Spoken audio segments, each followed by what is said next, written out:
Hi everybody.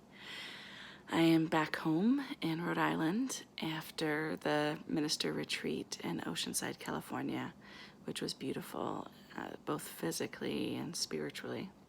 And I am contemplating the nature of our path. We were having a discussion at one of the meals about another spiritual organization with whom we are friends. Way to say that. We have close friends in this other organization who run it and who participate in it. And it's a really powerful organization and does great work.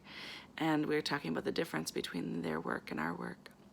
And about how we are really in a contemplative tradition. Our spiritual work is not showy, and the way we talk about it is not showy. It's very subtle and deep and powerful, but it's sort of hard to sell because there isn't a big show. And this other organization, they're very good at the big show. They do really intense, high vibrational work and all together with music and all this charismatic kind of culture, which is beautiful and has its own benefits. That is easier to show. It's easier to go, invite somebody to something. And they have this dramatic experience of music and light and action and sort of a sense of a dynamic, dramatic unfolding of symbols and spiritual things. The difference is that the charismatic version has more highs and lows, and the contemplative tradition is a more kind of steady, even keeled. And that's not a value judgment. Those two things are really good for different people. So you just need to know who you are. Some people really, they need more drama to stay engaged.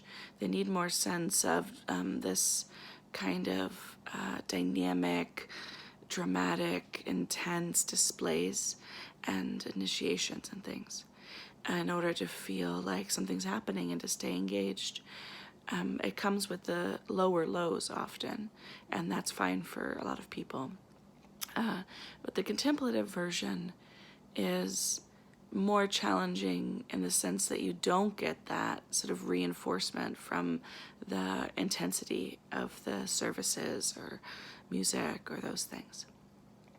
But it offers, as a counterpoint, a steadiness. So there's not big ups and downs, and the sense of growth and development is very smooth often. And we've actually developed our tradition even further to create a lot of ease and peacefulness and calm in the process. And I find that incredibly powerful. And obviously we're in our tradition because we find it speaks to us, and they're in their tradition because it speaks to them. And that's the beauty of diversity. I love that there are so many different traditions and groups doing powerful work in different kinds of shapes and sizes, because we are all individuals, and we start where we start, and we're attracted to what we're attracted to.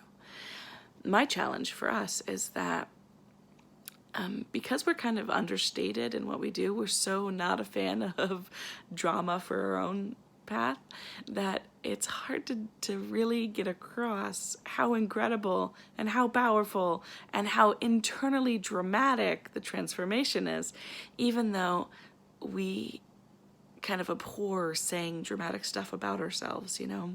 Where the contemplative tradition has this kind of quiet humility to it that makes it hard to go, this is the most incredible thing, this is the best thing, this is the biggest, most powerful thing, or look at this, look at us, we are so much more of these things. That's hard. I have a hard time with it, and most of our culture inside of our organization has a hard time with it. So we have to trust God and trust the subtle intuitions of people's souls that are drawn to us, that they feel something subtle but deep when they come to a service or a class, that they're the people that have souls that are drawn towards contemplative practice, and that it resonates with them. Because I try to be more dramatic and self-selling and selling our organization to people, and people don't like the word selling, but that's what it is. It's sort of like saying this is something you want, right?